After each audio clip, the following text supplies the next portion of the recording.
हे दोस्तों, अभी कुछ दिन पहले मेरे साथ एक इंसिडेंट हुआ जिसने मुझे बहुत ज्यादा सोच में डाल दिया। दरअसल बात यह है कि आजकल मैं जिम जा रहा हूँ। यस, अपना वेट कम करने के लिए। ना जिम यूजुअली मैं बाइक से जाता हूँ, पार्किंग में अपनी बाइक खड़ी करता हूँ और फिर पार्किंग से लेकर मेरा जो जिम है फर्स्ट फ्लोर पे है, तो वहां पहुंचने के लिए मुझे अराउंड 2 से 3 मिनट लगता है। ना ये 2 से 3 मिनट का जो गैप होता है ना, उसमें आपको पता है मैं क्या करता हूँ, मैं अपना मोबाइल निकालता हूँ और एक के बाद एक रील्स देखने लग जाता हूँ। ना इस चीज पे जो मेरा दोस्त है, जो मेरा बिजनेस पार्टनर भी है, उसने मुझे कई बार टोका भी है कि तू ना रील से बहुत ज्यादा एडिक्टेड हो गया है। बट मैंने उसकी बात को बहुत बार इग्नोर मारा। लेकिन इस बार जब मैं अकेले जा रहा था तो मैंने खुद ये चीज को रियलाइज करा कि हाँ, सच में शायद मैं एडिक्टेड हो गया हूँ इन रील्स और शॉर्ट वीडियोस से। क्योंकि हाँ, उस दिन मैंने ये भी रियलाइज करा कि बात सिर्फ उस 2-3 मिनट की नहीं है।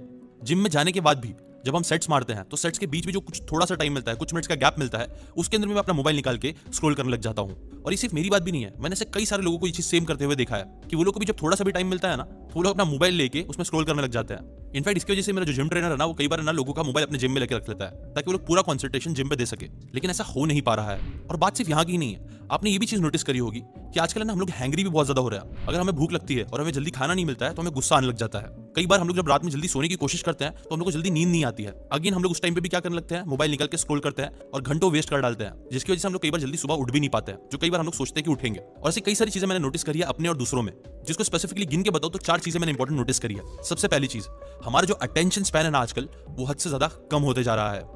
हमारे अंदर सब्र है ही नहीं कि हम लोग डीप वर्क कर पाए। कोई भी काम डीपली घंटों करने की बात तो दूर की है, हम लोग अगर टाइम पास के लिए कोई सीरीज देखना भी स्टार्ट करते हैं तो वो खत्म नहीं कर पाते हैं, बिकॉज हमें बोर होने लग जाता है। दूसरी चीज, कई बार जब हम लोग वर्कआउट करने जाते हैं या फिर किसी से मिलने भी जाते हैं तो अगेन जो हमारा कनेक्शन है हमारे माइंड का हमारी बॉडी के साथ या फिर हमारा दूसरे इंसान के साथ, वो कई बार बहुत ज्यादा वीक रहता है। क्यों? क्योंकि अगेन हम लोग डिस्ट्रैक्टेड रहते हैं अपने मोबाइल फोन से, जिसकी वजह से ना हमारी प्रॉपर्ली मसल्स बन पाते हैं, कई बार ना अच्छे रिलेशनशिप्स। तीसरी चीज, हमें आजकल रात में जल्दी अच्छे से नींद नहीं आ पाती है।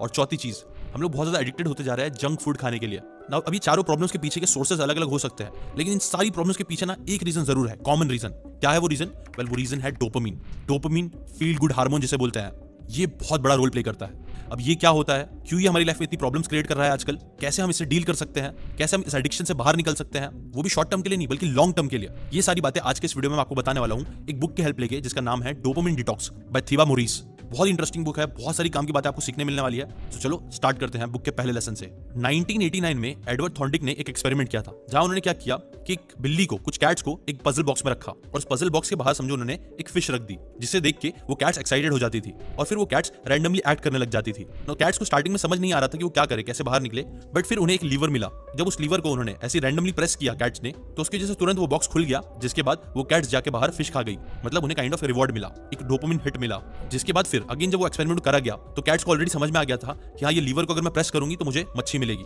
इसीलिए उनकी एक ऐसी हैबिट डेवलप होना स्टार्ट हो गई कि वो लोग बार बार वो चीज को करने लग गए। नो, इसी एक्सपेरिमेंट से इंस्पायर्ड होकर साइकोलॉजिस्ट बरा फ्रेडरिक स्किनर, जिन्हें बीएफ स्किनर भी बोला जाता है, उन्होंने भी कुछ एक्सपेरिमेंट्स करे। 3 स्पेसिफिक अलग अलग एक्सपेरिमेंट बताता हूं, जिससे 3 अलग अलग फाइंडिंग उन्हें मिली। पहले एक्सपेरिमेंट में उन्होंने क्या किया कि उन्होंने एक भूखे रैट को एक केज में डाल दिया, जिसके बाद ऑब्वियसली वो रैट भूखा था तो यहाँ वहां घूम रहा था खाने के लिए, उसे खाना नहीं मिल रहा था, बट उसे मिला तो एक लीवर।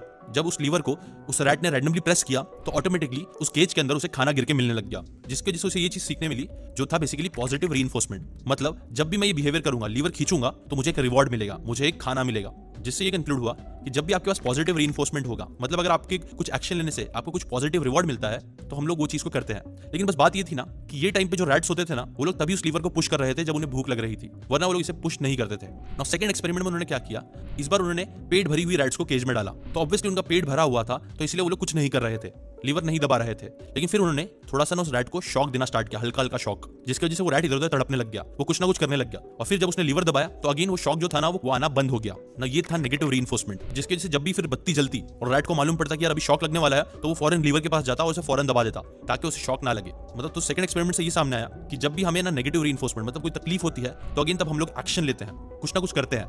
ये चीज भी सही है। थर्ड एक्सपेरिमेंट सबसे इंटरेस्टिंग था। इस बार उन्होंने क्या किया पता है, उन्होंने इस बार रैट को केज में डाला, जिसका अगेन पेट भरा हुआ था, बट फिर कुछ टाइम बाद जब उसे भूख लगी तो उसने लीवर को दबाया, क्योंकि वो सीख चुका था कि लीवर दबाने से खाना आता है। बट इस बार खाना नहीं आया। फिर उसने एक और बार दबाया, तब इस बार थोड़ा सा खाना आया। फिर उसने वापस दबाया तो खाना नहीं आया। एक और बार वापस दबाया तो ज्यादा खाना आया। मतलब बेसिकली रैट ने जब अलग अलग टाइम बहुत बार लीवर दबाया तो अलग अलग टाइम अलग अलग रिवॉर्ड्स मिलना स्टार्ट हुए, जिसकी वजह से आपको पता है वो रैट जो था ना, वो सिर्फ खाना खाने के लिए लीवर नहीं दबा रहा था। इसके बाद वो जो रैट था वो एडिक्टेड हो गया था लीवर दबाने से, क्योंकि उसे वेरिएबल रिवॉर्ड्स मिल रहे थे। और यही कॉन्सेप्ट को बोलते हैं डोपामिन वेरिएबल रिवॉर्ड सिस्टम, जो बहुत ज्यादा एडिक्टिव होता है। आपको पता है हम लोग इतना ज्यादा सोशल मीडिया से एडिक्टेड क्यों है?